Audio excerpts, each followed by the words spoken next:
All right, good morning, everybody. We're coming to you live from Congregation Beth Yeshurun, where we meet every Thursday morning for an hour of studying the Parsha and gaining insights into every week's Torah portion. But before we do that, we're going to catch up on way number 43 and way number 44. Last time we counted the 44th day of the Omer. So we're going to do 43, and then later we'll do 44.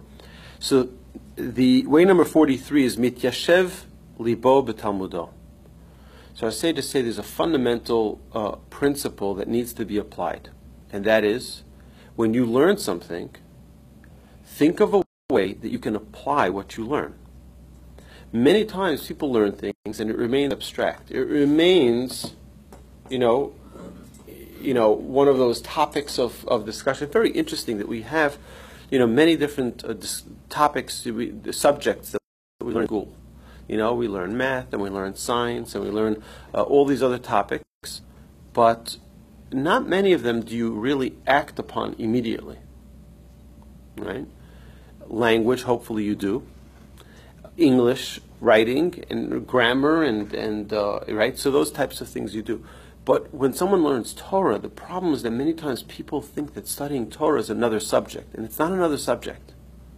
Torah study is not another subject. Torah study is life. We say, Kihem Chayenu. It's our life. So when we study Torah, what we really need to do is apply it immediately to our lives. Figure out a way.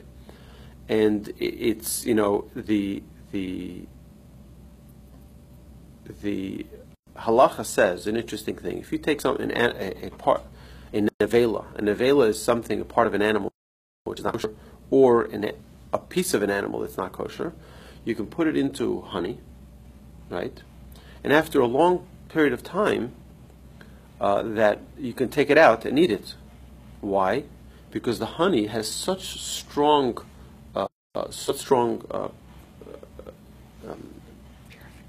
it has strong forces, I guess, in it, that it extracts everything that's in it, and it all becomes honey. So it may look like something, it's not. It has become honey. Our sages tell us that studying Torah is honey. And when we immerse ourselves in Torah, we become honey. We become the Torah.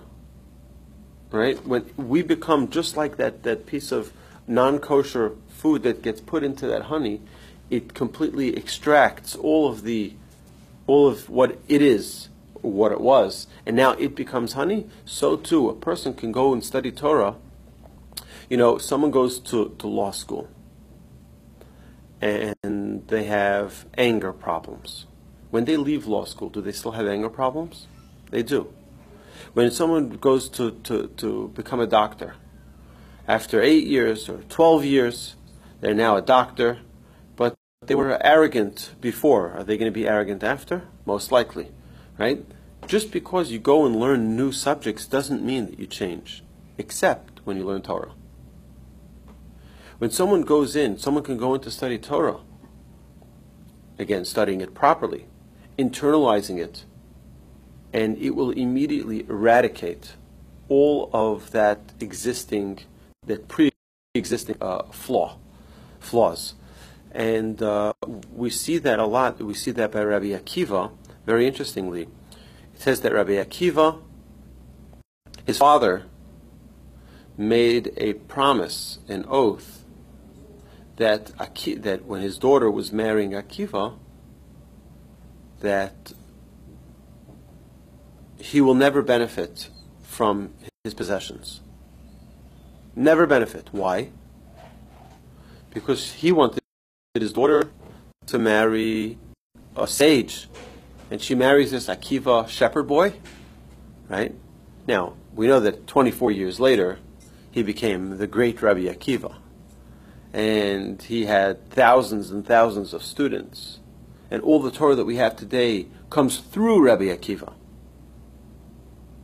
So the Talmud asks whether or not the father-in-law, now that his son-in-law is a scholar, does he need to nullify his previous vow? Because he said that he can never benefit from my possessions. He was a very wealthy man, and he didn't want any of his possessions to go to this lowly Akiva. But now that he's a Rabbi Akiva, and he was a great, great, great, great man, does he have to nullify that vow? So the sages say no. The Talmud says no, he doesn't need to nullify the vow. Why doesn't he need to nullify the vow? Because the Tosafot explains this. He says because the way it works is that when someone goes to study Torah, they become a different person. The vow that he made was on a different Akiva. It wasn't on this guy. It wasn't on this holy, righteous sage. He was on the simple Akiva. But now he's no longer a simple Akiva because now he's immersed himself in Torah. He became that honey. But the only way that we can become the Torah that we study is if we do what the Ramban, Nachmanides, tells his son. And he tells his son the following. He says, every time you get up from the book, a Torah study, think to yourself, how can I apply what I've just studied to my daily life? How can I bring this to action? That's the obligation. I think it's an important, in general, you have a meeting, right? At the end of the meeting, say, you know what can I put into action? You go to a lecture, right? People go, there are times that I've gone to lecture on so many good things, you know where to start, right? You go to some conference, and all these interesting ideas, great, where am I going to start? Find something you can apply immediately. Every day, every time we learn something, every time we grow, every time we have a nice, good conversation, think of a way to apply it. All right? That is this 43rd way of mityashev libo b'talmudo, is to bring it in, bring it all in. Okay, it's good to learn things, but you can't leave it up here. You got to put it into action. All right, and we're going to continue later with way number 44. Thank you, everyone, for joining us. Have a lovely day.